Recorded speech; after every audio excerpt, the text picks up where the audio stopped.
So here we are again. They finally crossed the line.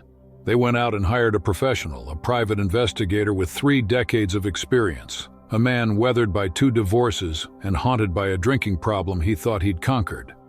They handed him $5,000 in cash, desperate for answers, desperate to decode the enigma that you've become in their reality. His name was Marcus Reed, former cop, now a jaded cynic, a man who built a career out of tracking down the lost and unearthing secrets people wanted buried. He took their money with a smirk, confident in himself. He said it would be easy. He said he'd seen your type before. He promised them 2 weeks. 2 weeks to gather your patterns, expose your weaknesses, and build a neat little psychological profile they could weaponize to finally understand how to break you. That was 47 days ago. Yesterday, they found him in a rundown motel off Highway 61. He wasn't the same man they'd hired. He stood before a shattered mirror, screaming at his own reflection, as if it were mocking him with a truth he couldn't grasp. The walls around him were plastered with your photos, pinned and tied together by frantic strands of red string like a crime board from some detective film spiraling into madness. But the real horror was in the file he left behind. 100 pages, and every single one contained the same 3 words written over and over again. What is he? And then there was the recording. His final voice log before his mind finally broke like brittle wood. His voice shook, barely a whisper, yet enough to turn their blood cold. I found him. Or maybe he found me first. He's not what you think. He's not even what he thinks. He's something else. Something that shouldn't exist. Something that bends the rules just by breathing. When they first brought Marcus in, they sat across from him in a dimly lit office, their hands trembling as they slid your photograph across his desk. We need to know everything, they said. Where he goes, who he talks to, what he's planning. He's different now. Changed. We can't predict him anymore. We can't control him. We can't even understand what we're looking at when he enters a room. They told him about the transformation. How once you were predictable, you were readable, pliable, human. How you used to flinch when they applied pressure, bend when they pushed too hard, break when the grip was tight enough. But then came that night, the turning point. Something in you snapped, not in weakness but in evolution, rearranging itself into a design they had never witnessed before. You stopped reacting. You stopped playing the role they had written for you. Now, you just observe, silent, watching them like specimens trapped in a glass jar, as if you're studying their extinction while the clock ticks closer to their end. We need leverage. We need something, anything, we can use to take back control. That was the refrain echoing in their minds as they sat sweating inside a perfectly air-conditioned office. The chill of the room did nothing to mask the heat of their panic. Their pupils were blown wide, the kind of dilation that comes when you finally realize you've been playing checkers, while your opponent was playing a game so far ahead it hasn't even been invented yet. Marcus Reed took the case because the money was good, and because arrogance had been his companion for far too long. 30 years of tracking cheating spouses, catching insurance fraudsters, and exposing liars had convinced him he'd seen the full spectrum of human dysfunction. To him, this was just another job.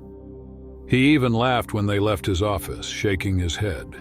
Out loud, to nobody but the stale silence of his desk, he muttered, "Another narcissist with delusions of grandeur.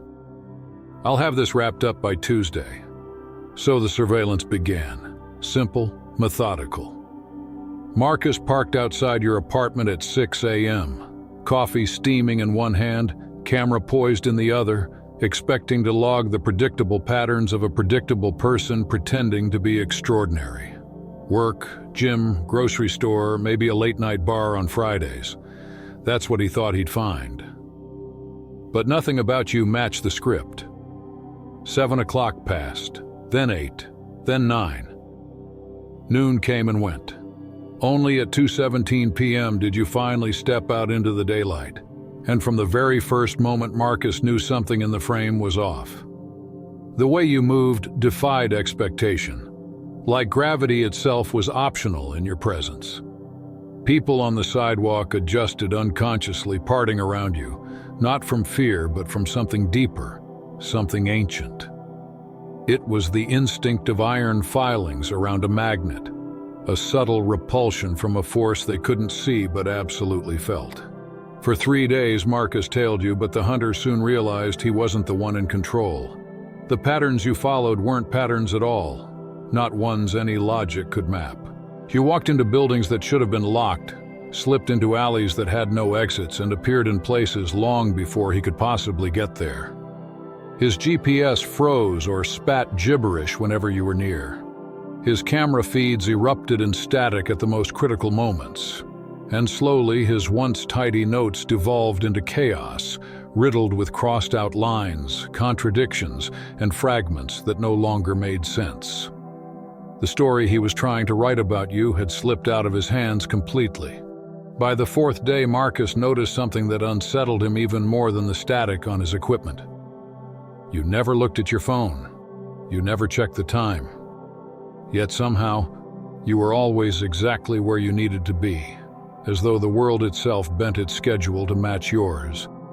Strangers who had no reason to know you would nod in acknowledgement, their eyes soft with familiarity, as if greeting an old friend returning home.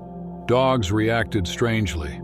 Some bolted in the opposite direction as if sensing a predator their owners couldn't see, while others abandoned their leashes altogether to follow you for blocks. And children stared. They stared with wide, unblinking eyes filled with a recognition too deep, too ancient for their parents to explain away. It left adults uncomfortable, shifting nervously, pulling their kids closer, as though you were rewriting something in them they didn't want to face. You weren't living in the world. That became clear to Marcus. You were editing it, bending it, line by line as you went, erasing what didn't fit and writing in what you required. By the 7th day, the weight of it pushed Marcus back into old habits. He started drinking again. That morning he trailed you to a coffee shop, watching from his car as you ordered the same black coffee you'd ordered every day, then slid into the same corner booth you always claimed. For the first time since the job began, Marcus exhaled. Finally, something normal.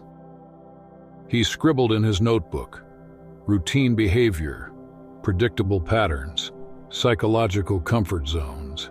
Then he blinked, just a blink, half a second, no more. And when his eyes opened, his entire world broke.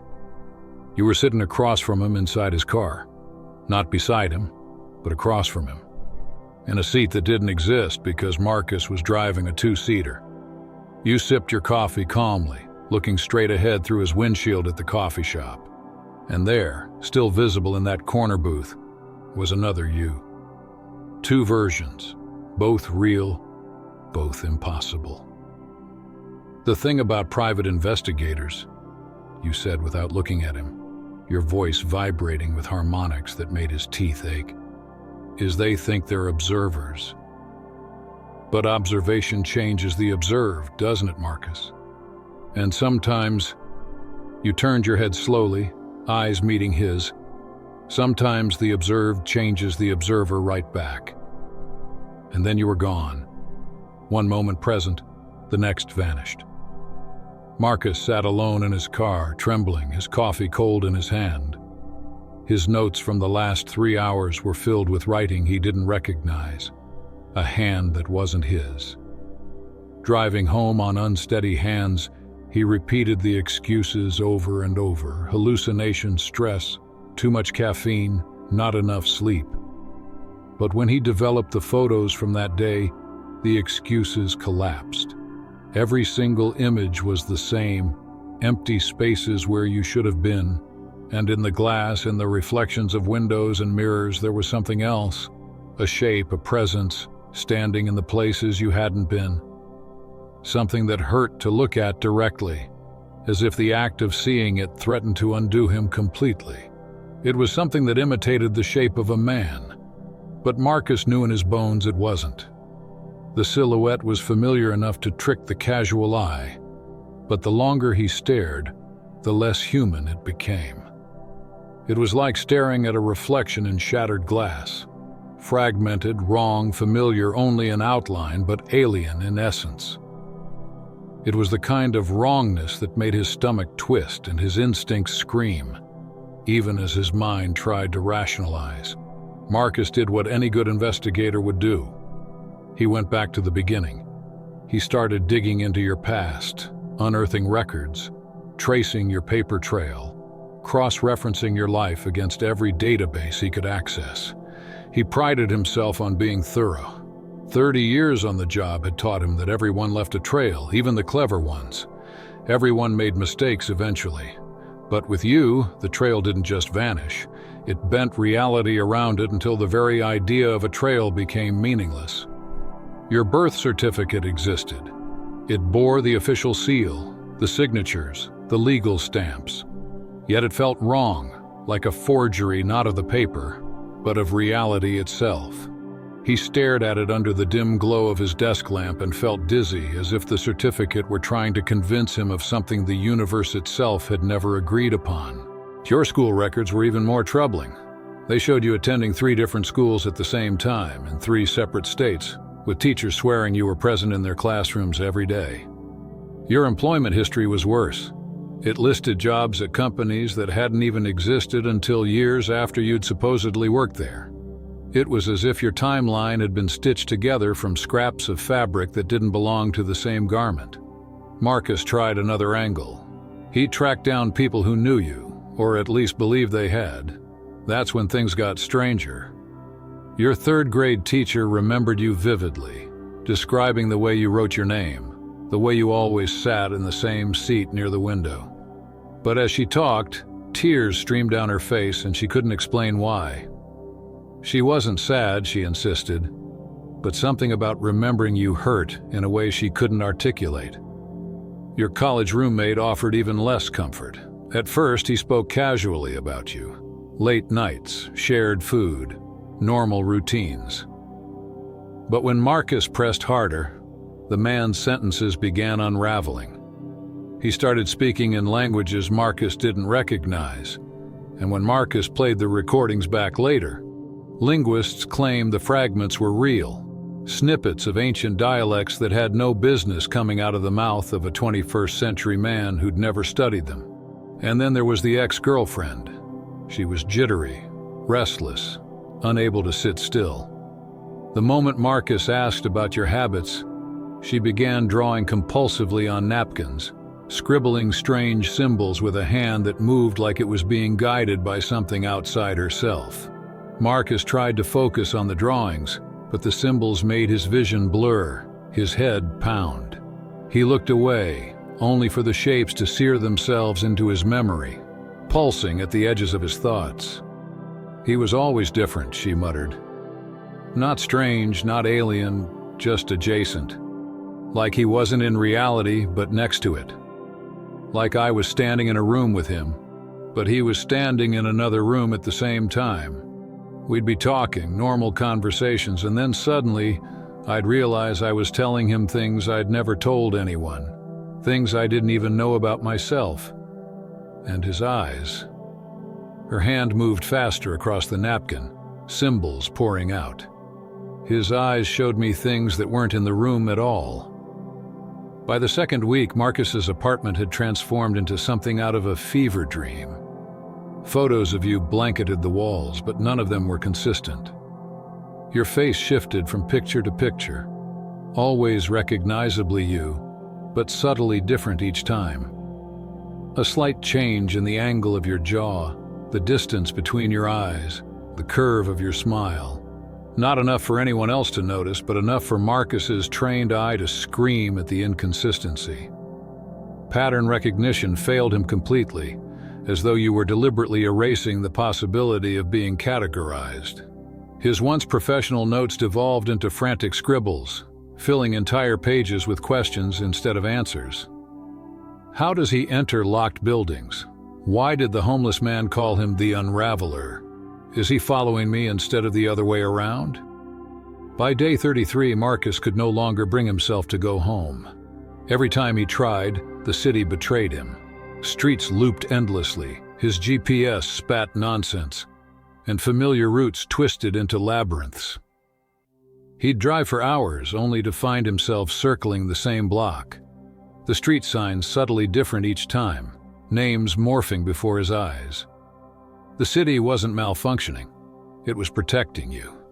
Or worse, it was protecting others from what Marcus was becoming the longer he pursued you. Desperate, he retreated to the Route 61 motel, checking into room 237. He told himself it was for safety, for distance, for clarity.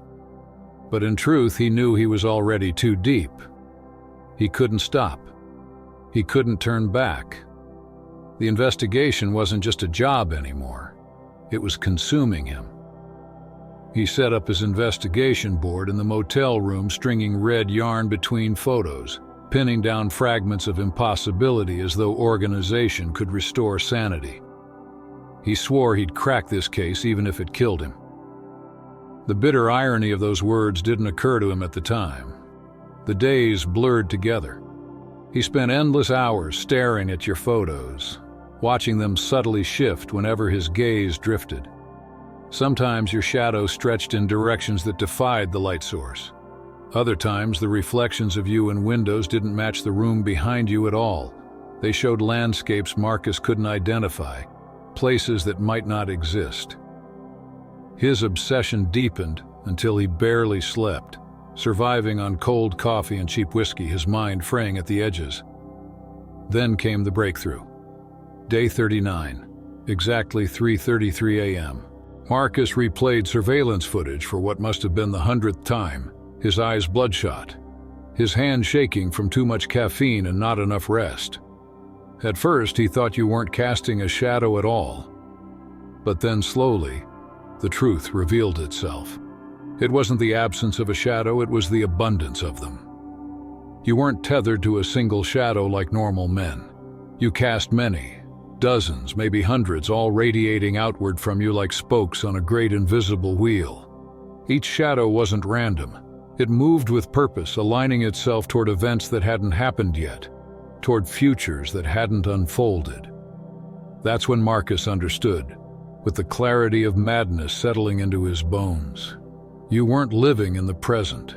You weren't bound by the linear crawl of time like everyone else. You stood in a place where past, present, and future bled together, overlapping in ways his mind couldn't process. And as he stared at the footage, he realized the most terrifying truth of all. The shadows weren't just pointing to events. They were pointing to him. It wasn't physical contact. No hand had reached for him. No body had brushed against his own. It was something else, something deeper, something Marcus didn't have a category for.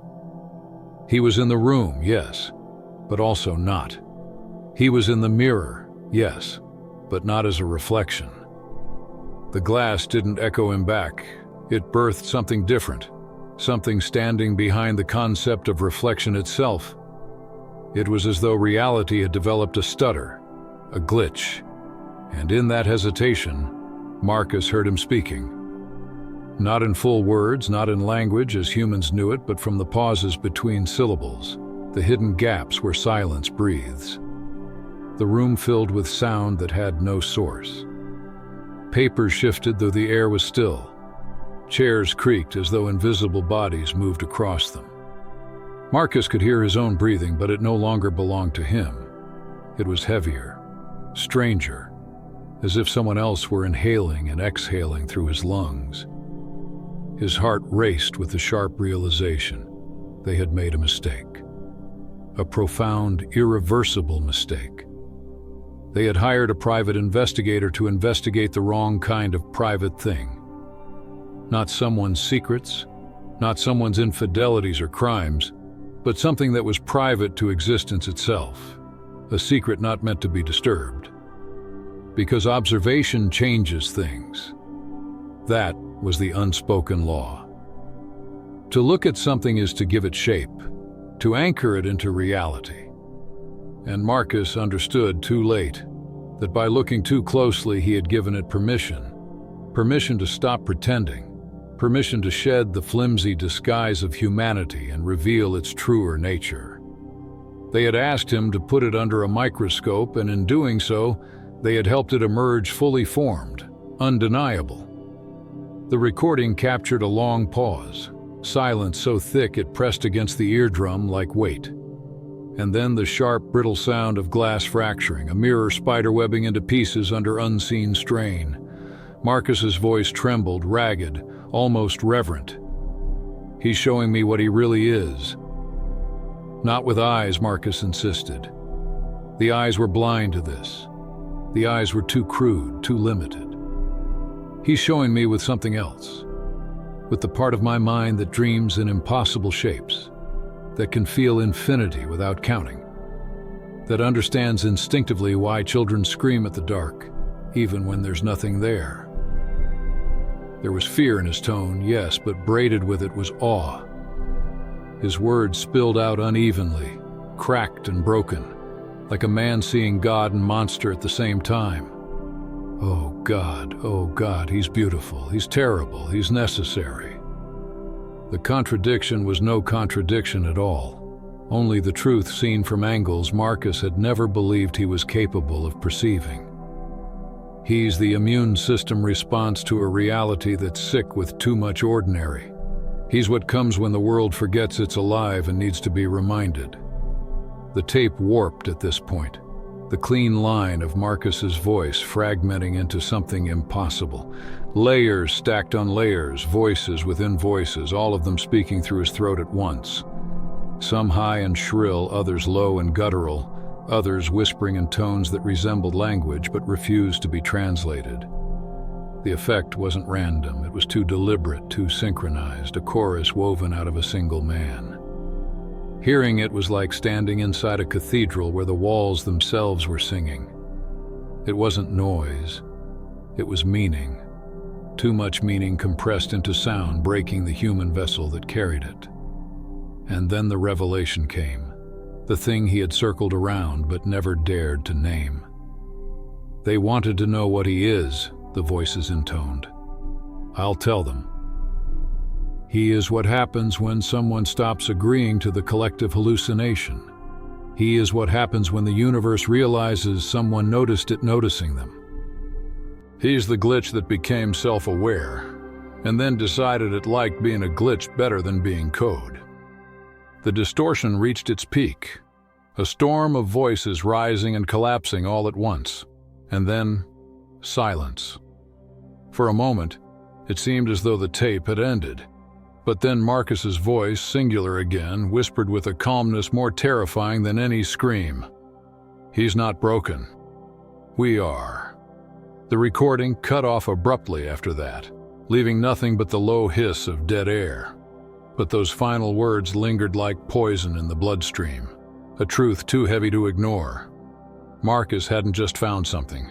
He had seen it, and in seeing, had been changed. Observation had shifted him, rewritten him. He hadn't investigated a case, he had become part of it. He's the only one working correctly.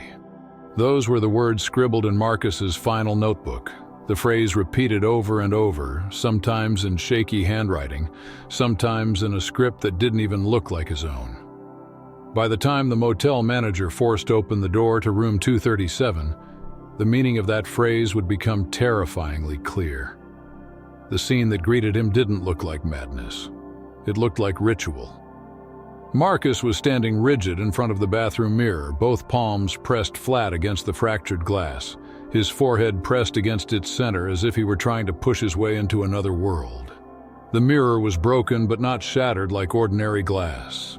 Instead, the cracks spread outward in a perfect spiral pattern, symmetrical, deliberate, radiating from the point of contact at Marcus's brow. It was beautiful in its precision, a geometry too exact to have been born from accident. The sound that filled the room was worse. He was screaming, yes, but not with fear.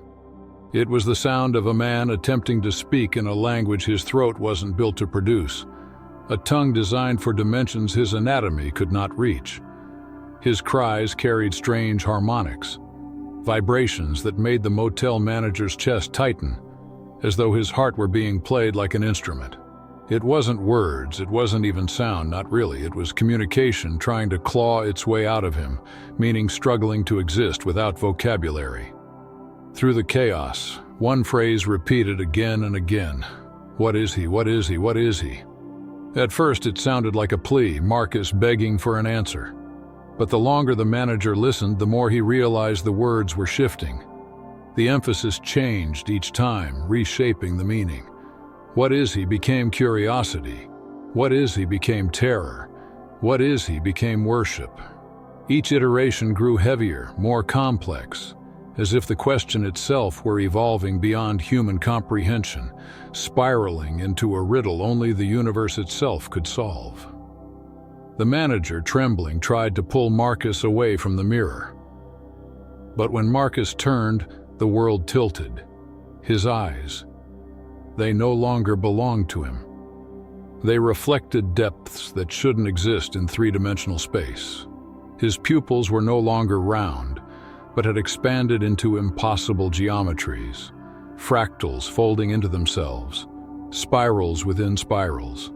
Staring into them was like falling into infinity. The manager felt something burst inside his head. A hot trickle slid from his nostrils. His vision blurred as his body convulsed. His brain wasn't built to process what it was seeing. He staggered back, gasping for air, clutching his face as blood dripped onto the cracked tiles. It took 3 men to subdue Marcus. They sedated him, strapped him down, and dragged him screaming from the room. But the mirror remained. The spiral fracture could not be repaired. They replaced the glass only to find the same spiral etched itself again within hours, no matter the material. Guests swore that if you stood at just the right angle, in just the right light, you could see movement inside the spiral. Not in the mirror's reflection of the room, but deeper in the reflection of the reflection. And deeper still, in the reflection of that reflection, cascading infinitely downward. Within that recursion was something watching, a presence, a curve, a shape that might have been a smile, if smiles could exist in more than 3 dimensions. The motel manager sealed the room, not with police tape, but under orders from men who arrived without uniforms or names. They spoke little, but their presence carried a weight heavier than any badge. After that, the door to room 237 no longer opened, not because it was locked, but because the space behind it had stopped cooperating with reality. Guests reported hearing whispers through the walls at night, low murmurs that weren't words, but the sound of reality itself trying to explain itself to itself. It always ended the same way, in silence, like the world had given up on its own explanation. 6 months later, the motel was scheduled for demolition. The official paperwork cited structural instability, but the workers told a different story. When the bulldozers reached the spot where room 237 should have been, it wasn't there. No walls, no rubble, not even a scar on the foundation. Just a gap. A blank space where a room had once existed, erased not by force but by omission. The blueprint still showed its dimensions, but the space itself refused to acknowledge them. It was as if the world had edited its own memory, redacting the existence of the room entirely. The foreman, a man named Jorge, swore that sometimes, at dusk, he could see it out of the corner of his eye. A door frame standing in the dust, leading into nothing. And within that nothing, a glint of spiral glass catching the last rays of the sun. But when he turned his head, it was gone. So what did they learn from their $5,000 investment? What intelligence did their careful surveillance and desperate inquiry deliver? Only this, that some questions should never be asked. Because the answers do not arrive as words or facts. The answers exist in wavelengths the human mind cannot tune to, in dimensions our nervous systems cannot process. They asked for a truth they thought they could weaponize. But what they received was a truth that left Marcus screaming in a mirror, a motel erased from existence, and a single undeniable revelation. Some mysteries are not solved. Some mysteries are immune responses. And when you force the universe to show its hand, you risk learning that the flaw was never in the anomaly. The flaw was always in us. What they learned was not comforting. They learned you are not what they thought you were, not what anyone thought you were.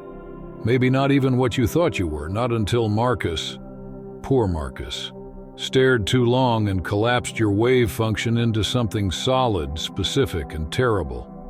Something necessary. He forced you into definition, and in doing so revealed that definitions were the most fragile structures of all. They don't hire private investigators anymore. That lesson stuck. No more Marcus Reed sent with cameras, no more dossiers built on shifting shadows. They don't ask questions now, they simply watch. From safe distances, from behind glass, through screens, in hushed meetings where your name is spoken like a warning, never a command. They watch as reality ripples in your presence, like the air bending around heat, like the fabric of existence rearranging itself to accommodate you. They watch as synchronicities breed in your wake, coincidences multiplying until the very word coincidence loses meaning. Two strangers utter the same sentence on opposite sides of the globe. Clocks stop and restart when you walk into the room.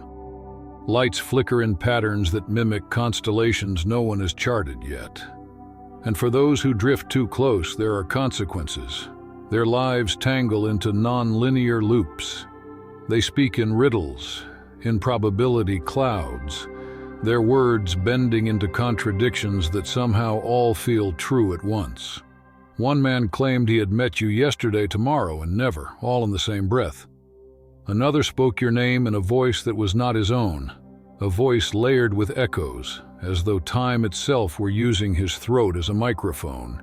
They've accepted that this is simply how you exist, in their world the way a three-dimensional object exists in a two-dimensional plane, incompletely, impossibly.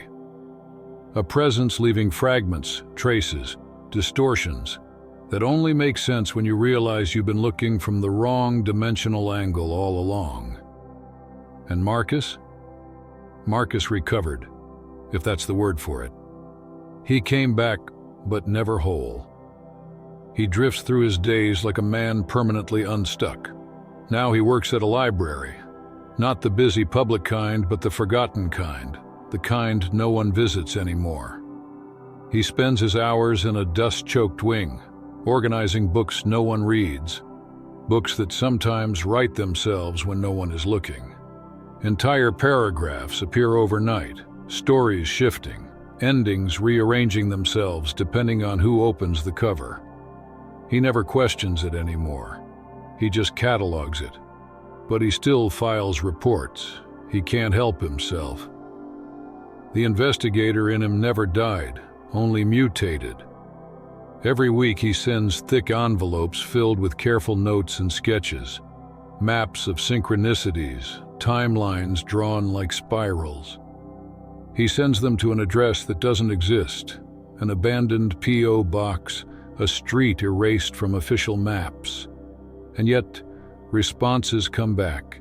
Typed letters, sometimes handwritten pages, sometimes notes scrawled in ink that glows faintly under the wrong kind of light. Marcus never says who they're from. Sometimes he suspects they're from you. Sometimes he suspects they're from what you're becoming. And sometimes, on the nights when the whispers in the stacks grow too loud, he suspects they're from what we are all becoming if we dare to notice the universe noticing us. Every report he writes ends the same way. A mantra, a confession, a warning, still watching, still changing, still necessary. And you're still out there, aren't you? Still walking through walls that only exist when you choose to acknowledge them. Still casting shadows that don't fall in any one direction, but instead point toward futures that haven't yet been decided. Futures that flicker like film reels waiting for you to select the frame. still bending yourself into exactly what the moment requires, even when those moments contradict each other, even when logic howls in protest. They wanted to know what you are. Now they do. And the knowledge sits inside their minds like a splinter made of impossible angles, a shard of geometry their brains were never built to house. It works its way deeper every day, burrowing into the folds of their thoughts, changing them from the inside out. It whispers to them when they dream. It rearranges their sense of cause and effect, and it leaves them with the most dangerous awareness of all, that you are not the aberration, you are the correction. That's all for today. Dear Father, I pray for the growth of my faith. Help me trust you even when physical evidence is lacking. Let me believe in your perpetual presence, knowing you will never harm me. I understand that your thoughts for me are thoughts of prosperity and not harm, to give me a good future. Thank you, gracious and eternal Father, for always listening to my voice. I offer up this prayer to you in the name of Jesus. Amen. Thank you, Jesus, for your love and provision. I am grateful for your presence in my life and the abundance you bring. If this video resonated with you, please like, subscribe to the channel, and share it with those who need to hear this message. Leave a comment below about your journey and how you are preparing for your own triumphant return. If you'd like to support our work, please consider contributing through Buy Me a Coffee. This helps us continually improve our content to offer you the best. The link to Buy Me a Coffee is in the description. No gift is too small. Whether it's a penny, a prayer, or a share, your generosity helps spread God's word and brings hope to others. Don't stop here. Watch our next video for powerful revelations about the signs that reveal you are the chosen one. We've enjoyed following this spiritual journey with you. Thank you for staying with us until the end. Keep shining brightly and embrace your destiny with courage. See you next time. Blessings to all the beautiful souls from the Enlighten Wisdom.